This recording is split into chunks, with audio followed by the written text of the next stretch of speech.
confined within the walls of a South African jail, the young lawyer from India found no reason to complain. Some say that jail is a palace. Others look upon it as a beautiful garden. Some others hold that through the jail gates we shall pass from our present bondage to freedom. The year was 1907. The young lawyer from India was Mohandas Gandhi.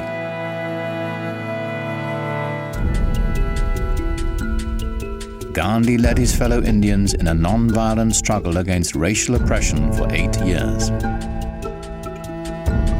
They marched into forbidden territory. They burned their registration papers. They expected to be arrested, and they were not disappointed. Gandhi said, "Non-violent refusal to cooperate with injustice is the way to defeat it." He gave his non-violent weapon a name, Satyagraha, holding to truth.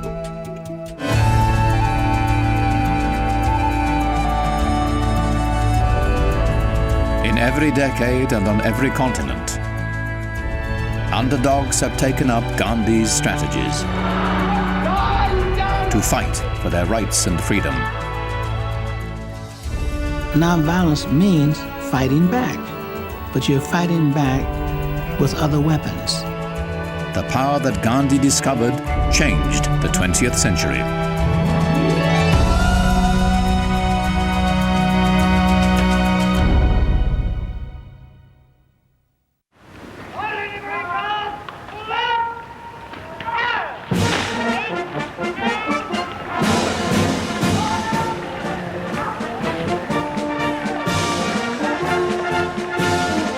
India, crown jewel of the world's greatest colonial empire. Britain has ruled India for more than a century. But in 1930, the Viceroy, Lord Irwin, knows a crisis is coming. A confrontation in which British military might will count for little. Irwin's adversary is Mohandas Gandhi, a man whose name is already a synonym for non-violent action. Since returning from South Africa, Gandhi has become his country's dominant political figure. He understands that control of India depends on Indian cooperation, not British coercion. He said, how can just 100,000 British troops control at that time over 350 million Indians? Just 100,000 British troops. Gandhi said, we'll stop doing anything that the British want us to do. The whole nation will come to a standstill. Civil disobedience on a mass scale. Many Indians welcome the struggle. Gandhi must find a way to use their energy to maximum effect. Gandhi retires to his headquarters on the Sabarmati River, near India's west coast. In the ashram, the spiritual community where he lives, he turns inward in search of a non-violent strategy for freedom. For weeks, he is alone in his Spartan office. He gives no hint of his thinking. They even commented Narayan Desai lived in Gandhi's ashram during those critical weeks. Some said, oh, he's a very clever man. He doesn't want the British government to know what strategy he's going to take. And he would all the time say, no, I'm just waiting. I'm waiting for the call, and I know I will hear the inner voice. In February, he decides. He will begin by challenging the British tax and monopoly on salt. He writes the Viceroy, Lord Irwin, on March the 2nd. He explains the injustice of the salt laws and says he will go to the beach to make salt illegally. He will invite all Indians to do the same. He pleads with Irwin to negotiate. A few days later, a note from Irwin's secretary expresses the Viceroy's regret at Gandhi's plan of action. Gandhi sends advance teams to choose a beach where civil disobedience will begin. In speeches and articles, he attacks the salt laws, emphasizing the injustice, especially to the poor. He knows that salt will be a powerful symbol. Every human being needs salt. Without salt, you and I can't exist. So he wanted to touch a chord in every Indian heart, that here is something you and I and all of us need. Why should that be taxed? With a sharp instinct for political theatre, Gandhi charts a route from his ashram to the sea. He and his volunteers will walk 240 miles. Being on the road for nearly a month, he believes, will build suspense and a bigger audience for his message. He expects to be arrested before he reaches the coast.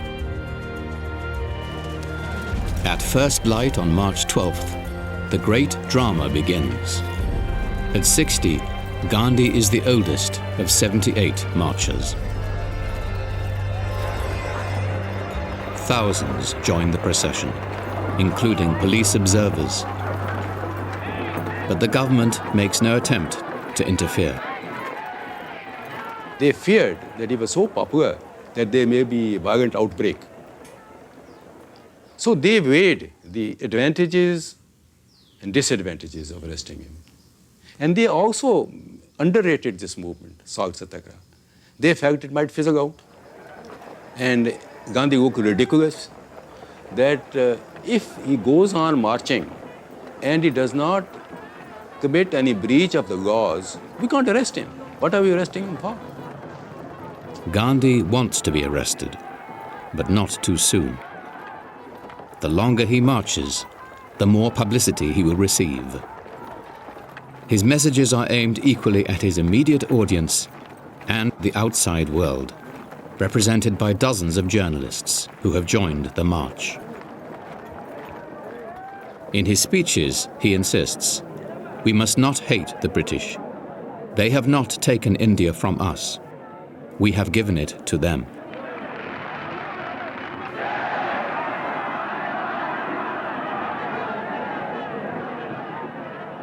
Gandhiji, as I knew him as a schoolboy, was someone you admired, someone you looked up to, someone who was a saint.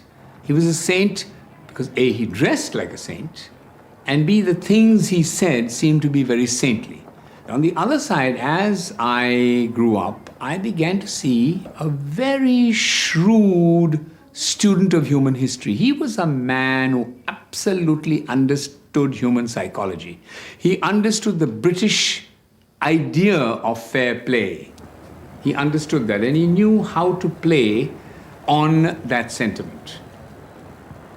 Although the Crown never hesitates to use force, British administrators pride themselves on their enlightened rule and the cooperation they receive from Indian officials. Gandhi intends to remove Indian consent to foreign rule.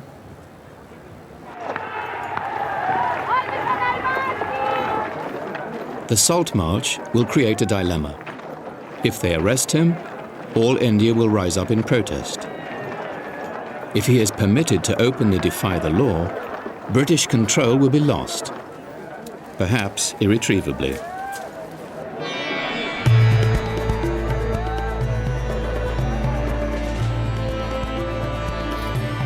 In every speech, Gandhi explains the power of nonviolent resistance. He asks local leaders to quit their government jobs. When everyone refuses to cooperate, he says, the British will be able to do nothing. He was asking the village headmen to resign their posts, and I think 140 or so did resign. Why did he ask them to resign? It is a government, foreign government, running this country for their own benefit. And why should you serve it?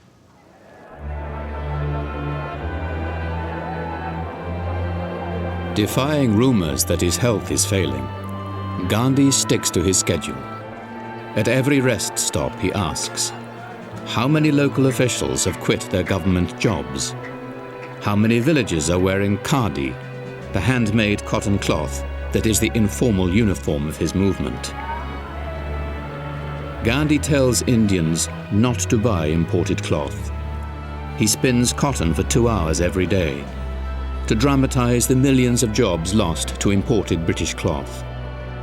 Gandhi says, if every Indian will spin at the same time, the song of the spinning wheel will become the song of freedom.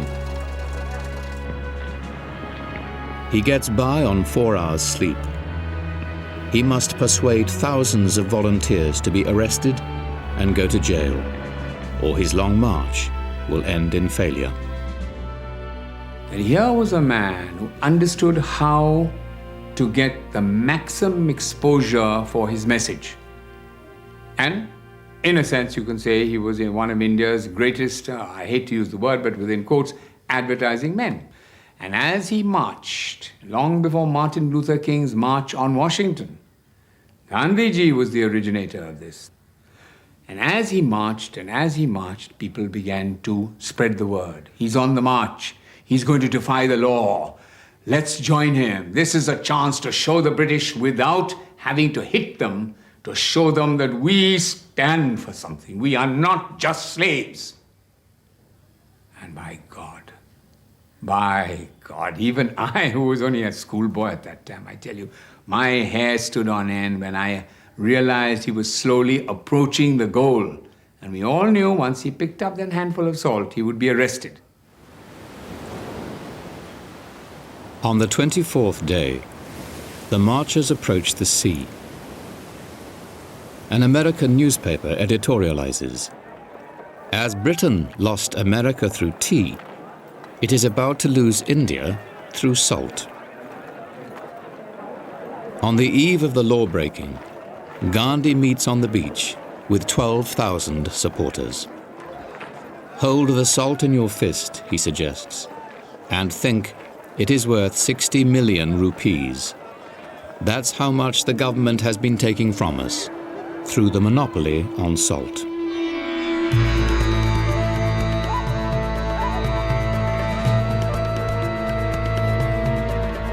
At dawn on April 6th, Gandhi bends down and picks up a lump of mud and salt.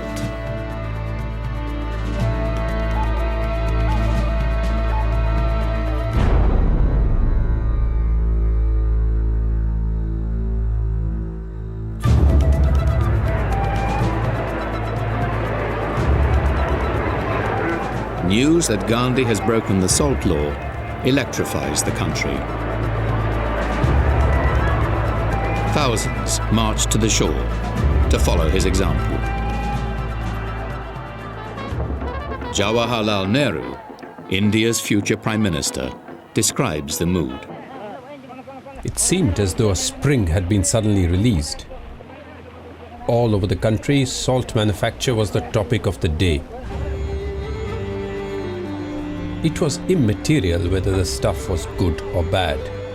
The main thing was to commit a breach of the obnoxious salt law, and we were successful in that. This tremendous success of Salt Satyagraha was not foreseen by the British. There were many skeptics who thought, Salt Satyagraha what? You can't unseat the king emperor by boiling sea water in a kettle. So that was the assumption. But in a non-violent struggle, it is the insight of the leader which matters, What will mobilize the people? What will make them feel that they have a cause to fight for, and what will make them fight it non-violently? As his movement engulfs the country, Gandhi is surprised he's not been arrested. Visiting seaside villages, he encourages civil disobedience, which he says is only the beginning. Today we are defying the salt law. Tomorrow we shall have to consign other laws to the waste paper basket. We shall practice such non-cooperation that finally it will not be possible for the administration to carry on. When you are non-violent, how do we tackle you? How do we meet your challenge? At the most, we can imprison you. And if we imprison you, again you become more popular. We can't use arms against you. We can't use violence against you. So here is a person who has evolved a technique which overpowers the British. From the government in New Delhi, Lord Irwin cables London. The personal influence of Gandhi threatens to embarrass the administration, and in some areas he has already undermined government authority. Gandhi's headquarters are on the beach. A month after he picked up the first lump of salt, he announces an escalation. He and his volunteers will seize the government salt works in the nearby town of Darasana. Near midnight on May 4th, he writes to Lord Irwin, offering 3 ways to stop the raid on the salt works. End the salt tax, arrest the raiding party, or break their heads. He finishes the letter and retires for the night.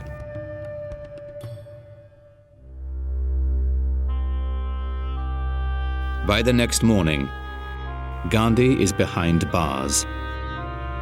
He is delighted. The arrest sets off a firestorm. In city after city, normal life comes to a standstill. Lord Irwin announces a strategy of steady pressure. Police are to use minimum force. Irwin issues emergency ordinances. Political meetings are prohibited. The press is censored. The Indian National Congress Working Committee is banned. Irwin's plan to avoid repression fails as the new ordinances provide new opportunities for law-breaking. Thousands are arrested. Exactly what Gandhi wants. A batch of policemen came to arrest my father, and some of us young children were following the police van, and instead of saying bye-bye papa or something like that, I was telling him, Papa, this time no less than 2 years, which means I want you to be in prison for no less than 2 years. You see, it was a pride to have your father sentenced for 2 years and not for 3 months or so. So Gandhi's idea is what had touched even the children in that atmosphere. Gandhi's raid on the Darasana salt works goes forward without him. A well-known poet, Sarojini Naidu, leads the siege. She instructs her army. You must not use violence under any circumstances. You will be beaten, but you must not resist. You must not even raise a hand to ward off the blows. After 10 days of skirmishing, 2,500 demonstrators confront the guards head-on.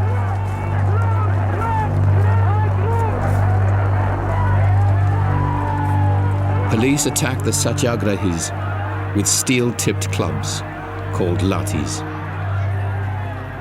A United Press reporter, Webb Miller, witnessed the scene. They went down like 10 pins. I heard the sickening whacks of the clubs on unprotected skulls. Those struck down fell, sprawling, unconscious, or writhing with pain, with fractured skulls or broken shoulders. Miller's report is published in nearly 2,000 newspapers. and read aloud in the US Senate. One Satyagrahi explained, "Our object was to show the world at large the fangs and claws of the government in all its ugliness and ferocity. In this, we have succeeded beyond measure."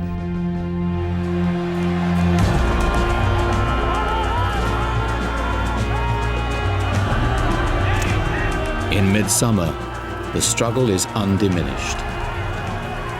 Even with Gandhi and most nationalist leaders in prison, government has effectively lost control of major cities.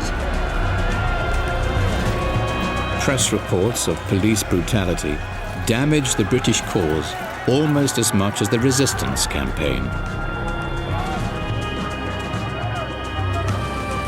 Irwin cables the governor of Bombay.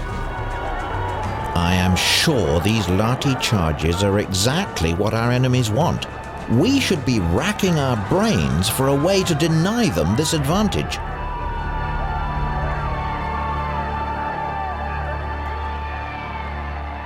In July, government reports nearly 17,000 civil resistors have been arrested.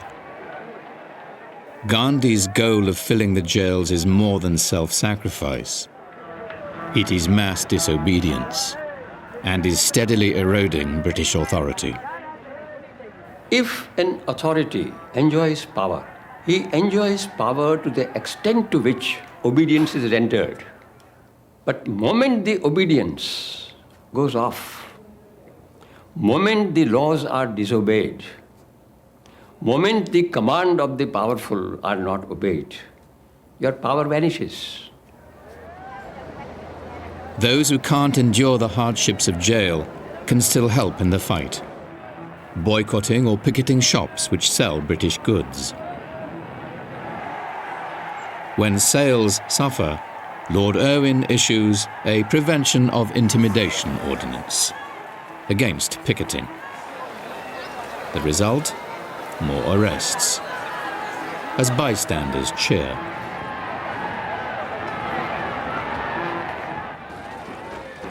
British trade with India drops 25%. And in December, 3 out of 4 foreign cloth shops are closed. By January, the British Prime Minister Ramsay MacDonald sees that negotiations are the only way to end the standoff. He orders Gandhi and the other leaders released. The national movement remains strong as Gandhi's release is celebrated.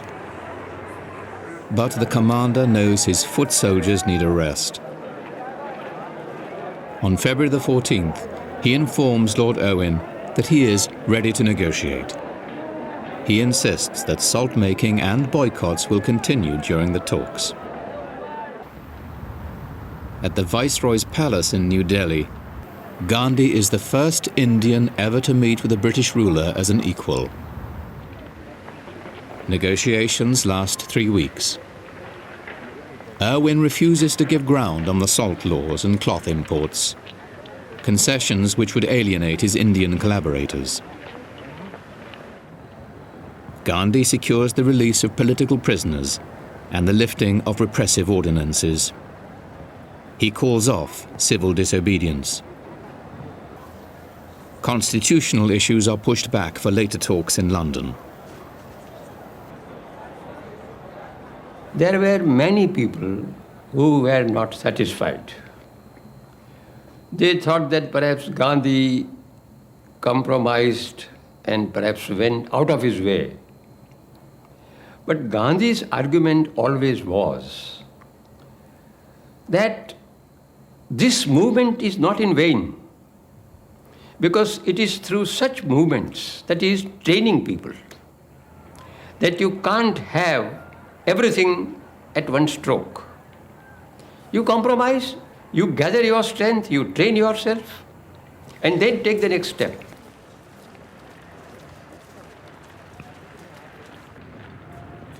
A year after the Salt March, India remains under British rule. But Gandhi has ended the pretense of British legitimacy in India. By exposing injustice and ending Indians' consent to foreign rule, he has awakened the people to their own power and set India on the road to independence.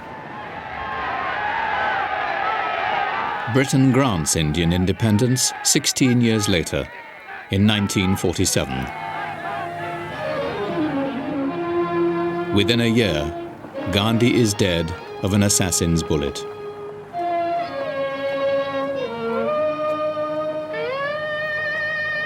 Far beyond his accomplishments in India, his vision and his practice of non-violent conflict have set an example for future generations.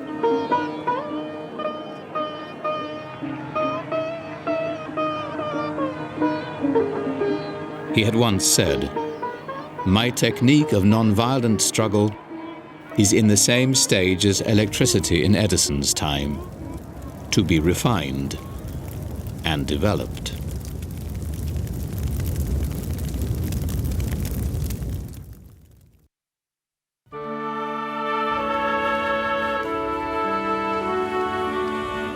"60 years after Gandhi's struggle in South Africa, his ideas found new followers in the American South. Students at Fisk University, a leading black institution, can ignore segregation on campus, but when they venture downtown, many are shocked by the Southern system. I grew up on the south side of Chicago, and although I had experienced segregation there, it was not the overt kind where there were signs on water fountains and on restrooms. It was humiliating. Well, Nashville was a totally segregated city. It was as segregated as Johannesburg, the height of apartheid. It was a city of two races. There was virtually no contact between the white community and the black community. In school, in neighborhoods, in jobs, in church, Nashville was a totally and completely segregated city, and for the most part, totally satisfied and happy with that. Students at American Baptist College in eastern Nashville know that segregation is being challenged, that some are working against the violent repression, even lynchings that enforce it. They want to join the struggle. We've been taught one thing in the school about the Declaration of Independence, about the Bill of Rights, about the Constitution. And then in the real world, we were living something else. James Lawson, a Methodist minister from Ohio, soon gives Nashville's students a chance to take part. The soft-spoken Lawson is 30 and has spent 3 years teaching in India, where he studied the work of Mohandas Gandhi. In a small church near the Fisk campus, Lawson has started a series of evening workshops on nonviolent action. Now tonight we have a most important business to try to accomplish. Jim Lawson's manner is cool. His objective is breathtaking: to eliminate segregation. His classes attract Nashville's brightest students. A good friend of mine in Alabama here last April was taken out by the KKK and beaten on a tree, tied to a tree, beaten by chains and whatnot. I thought nonviolence would not work. But I stayed with the workshops for one reason, and that is because they were the only game in town. That was the only group even trying to do anything to combat segregation that I knew about. And he started praying, "Father, forgive these men." Jim Lawson has been encouraged to come south by Martin Luther King Jr., who says the civil rights movement needs leaders who understand non-violent strategy and tactics. Then they started protesting. "You can't pray that prayer," they said. And then others said, "Yes, but the man who's going to die has a right to pray any way he wants to pray." And this immediately started a division among them.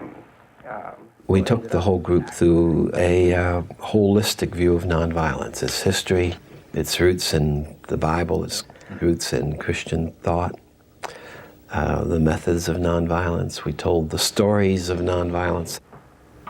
And I stressed the Gandhian idea of our being engaged in experiment. It may have much more meaning to the attacker if, as he strikes you on the cheek, you're looking him in the eyes.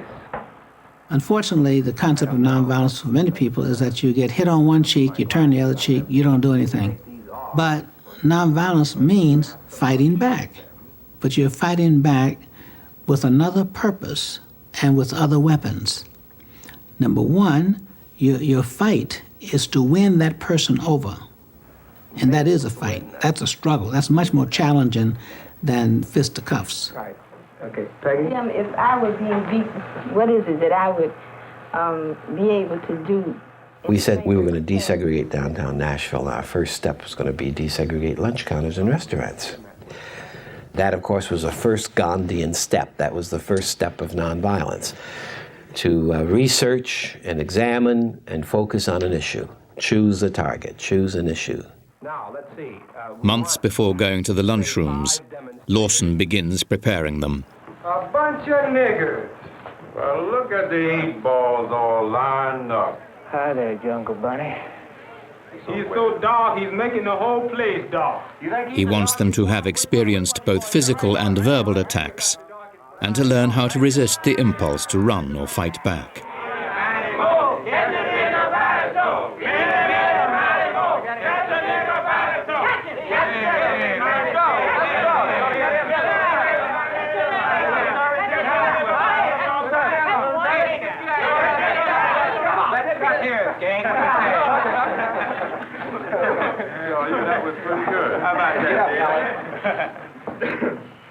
Now let's see what we've learned from this to us as to how we might act non-violently. What are the basic problems here so far? You cannot go on a demonstration with 25 people doing whatever they want to do. They have to have a common discipline.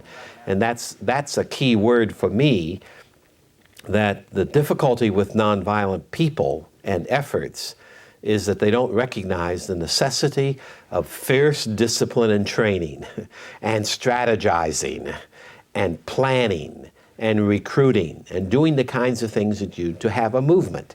That can't happen spontaneously. It has to be done systematically.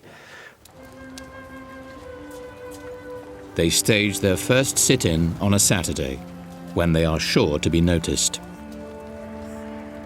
We spent many, many hours anticipating some of the opposition. And we knew that that's one of the things that they would say. We don't want to sit next to dirty people while we have lunch. And so one of the ways we combated that was by having a dress code.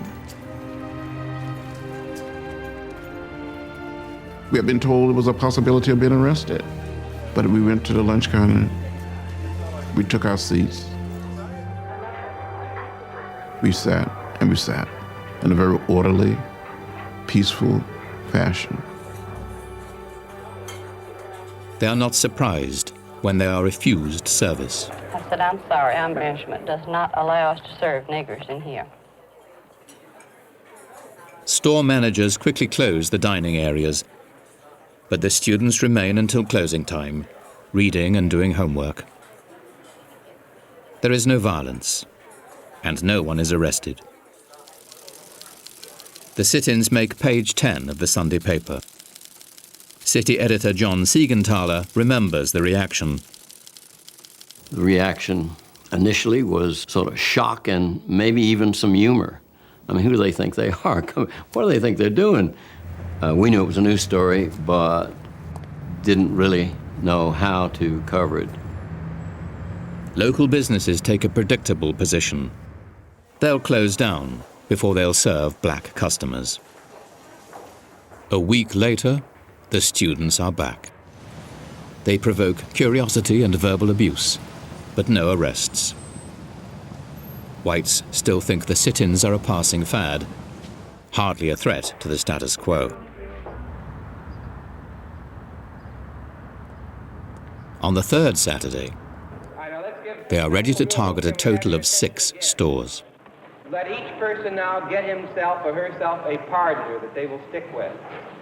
Now, we don't want a white person with a Negro of the opposite sex, because we don't want to fight that battle. We were told in advance that day that they were going to allow the hoodlums to beat us up, and then the policemen were going to arrest us. So we need to be prepared to get beaten and arrested. So that was a condition under which we went down. By now, they're well prepared for contingencies. Each group includes a leader and observers who will phone reports back to the church. Observers are carrying telephone numbers for ambulance services and a pocket full of telephone change. As they enter the stores, the second and third waves of demonstrators stay out of sight, ready to move in when the first group is arrested. As predicted, the police hang back for the first 15 minutes.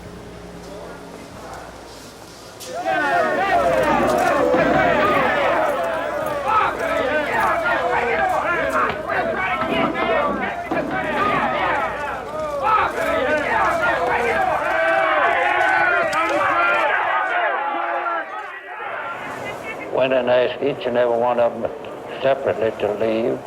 They didn't leave, so I instructed the men to place them under arrest. We placed them under arrest. When we cleared the stools, some more colored boys and girls and white boys and girls got on the seats. It really surprised the police. They thought they had lowered the boom. And when they turned around and looked and saw a lunch counter, once again, full of Negro students, you could just see that they kind of looked at each other out of the corners of their eyes as though, do you see this? What will we do now? And there was still another group ready to take their places.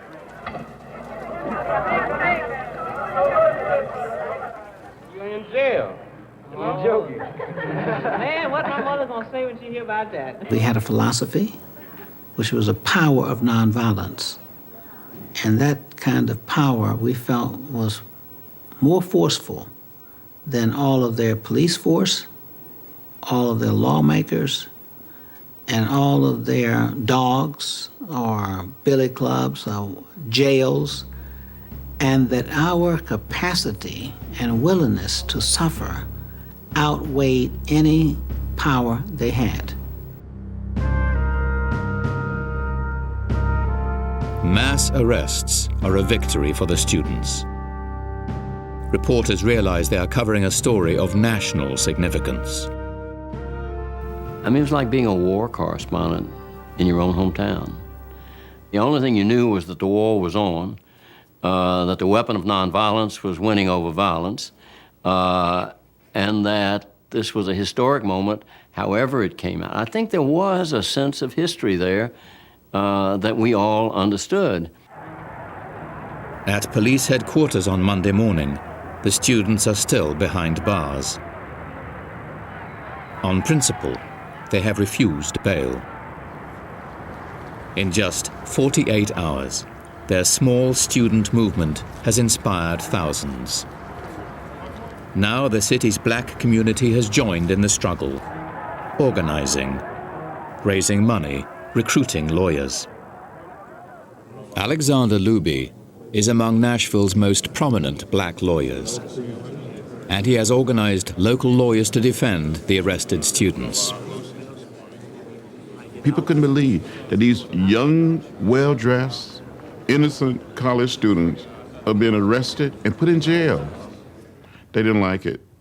And the city, African-American population was mobilized in such a fashion. And the movement spread through the city of Nashville like wildfire. As the crowds wait to see what the city will do, the mayor speaks to reporters. Anyone violating the law will be arrested. This must be so. By emphasizing law and order, the mayor takes sides with the store owners. In fact, the arrested students have broken no law, and none of the white attackers has been arrested. The city and police were ill-prepared for a mass civil disobedience effort. They had anticipated that once the violence took place and the arrest began, our movement would dissipate, would be chased away, because that's the purpose, after all, of doing the violence, and it's the purpose of doing the arresting. It's hopeful that then whatever this is will vanish, and that's the end of it. That didn't happen. A week later, nothing has changed. As the students return to the lunch counters, the city has only one answer: more arrests.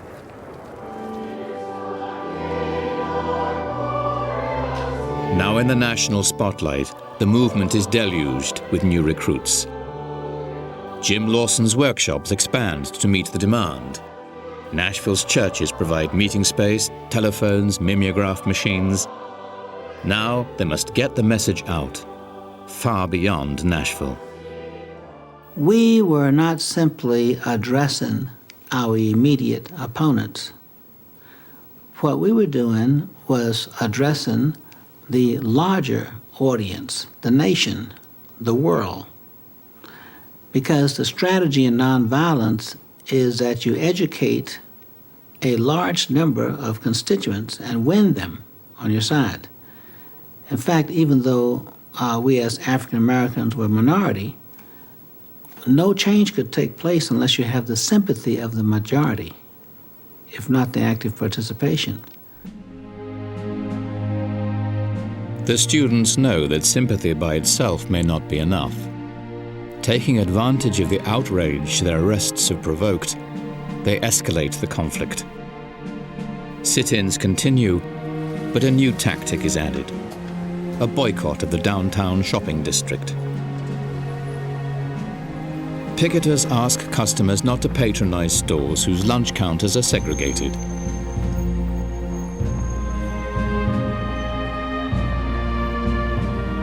The students have created a momentum, now embraced by the larger community, as black clergy urge their congregation to stay away from the downtown shopping district altogether. It allowed for the whole community to be participants in the movement, because that's one of the things that we in the nonviolent world always teach, namely that in the nonviolent movement, everyone can be a participant. Children can participate, women can participate, men can participate, young people, old people. Everyone can do the work. As the boycott takes hold, the sit-ins and arrests continue. The conflict becomes a seemingly permanent fact of life in the downtown shopping district. Picketing and boycotting provoke a racist backlash. But the counter-demonstrations backfire.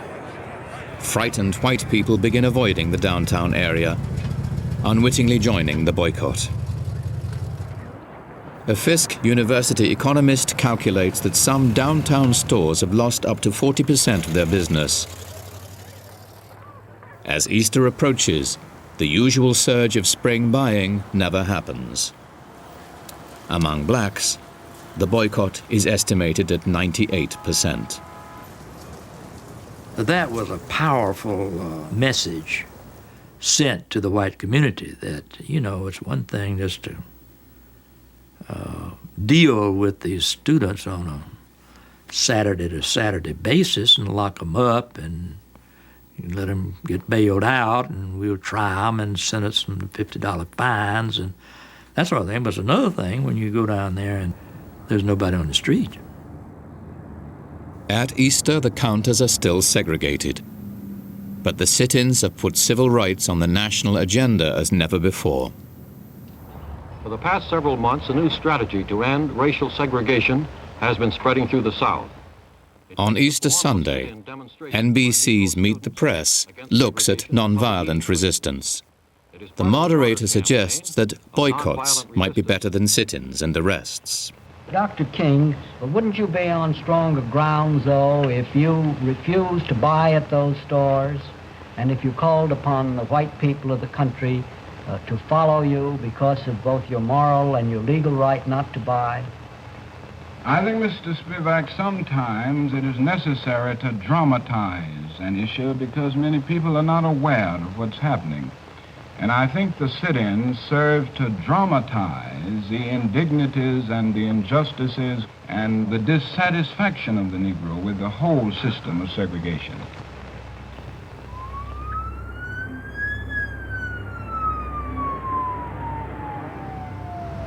We had a meeting planned for 6 a.m. I was in the dormitory getting dressed, and I heard this big boom.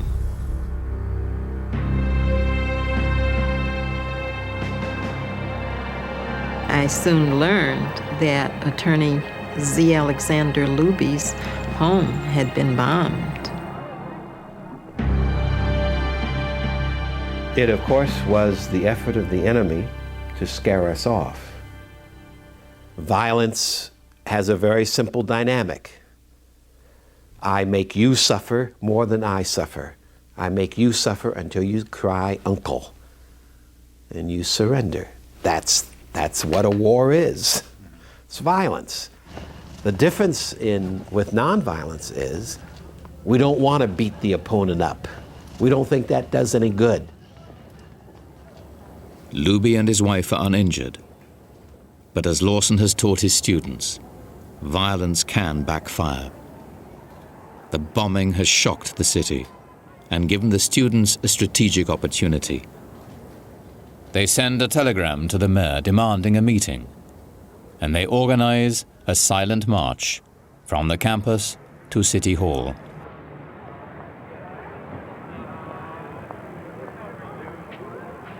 They begin with 1,500 marchers. Along the way, their number doubles.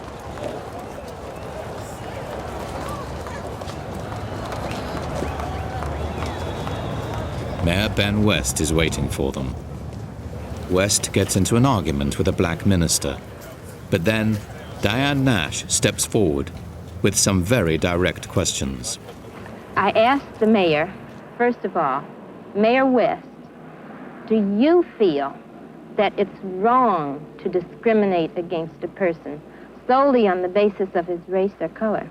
I tried as best I could to answer it, frankly and honestly, that I could not agree that it was morally right for someone to sell them merchandise and refuse them service. And I had to answer it just exactly that way. Nash goes on to ask the mayor whether he feels the lunch counters should be desegregated. He answers, yes. It was the first major change in the attitudes of the city.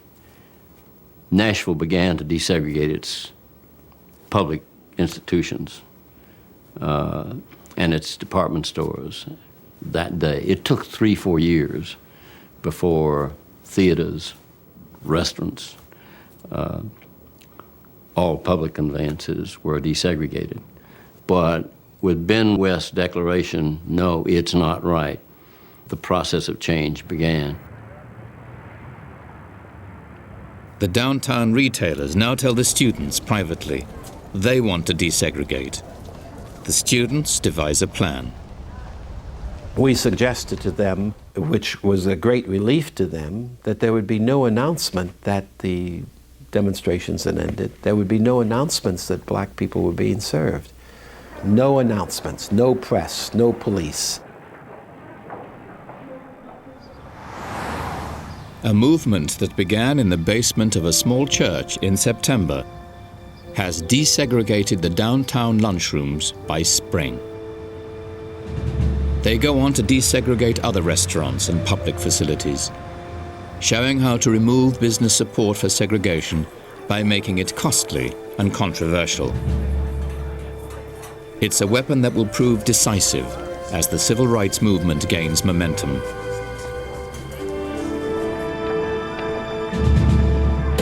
We realized that we had the resources both the spiritual resources as well as the psychological skills to make a difference in other places as well. We understood how to organize a community. We understood how to conduct a demonstration. We understood how to negotiate.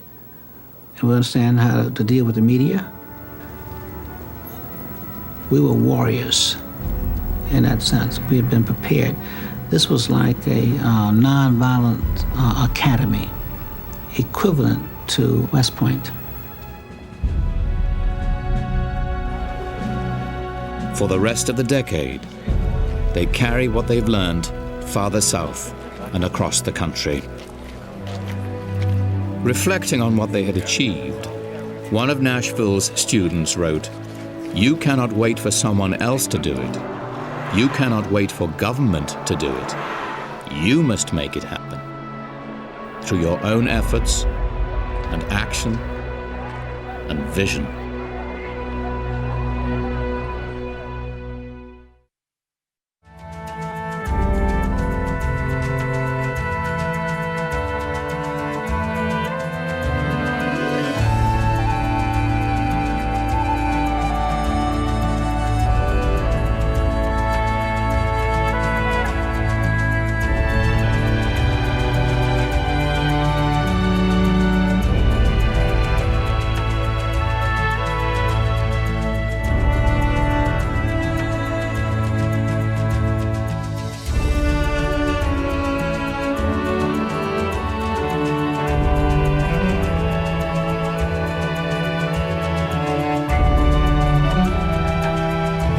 Major funding for this series was provided by Susan and Perry Lerner. Additional funding was provided by the Albert Einstein Institution, advancing the study of strategic nonviolent action in conflicts throughout the world. Elizabeth and John H. Van Merkenstein III, Abby and Alan Levy, and the Arthur Vining Davis Foundations.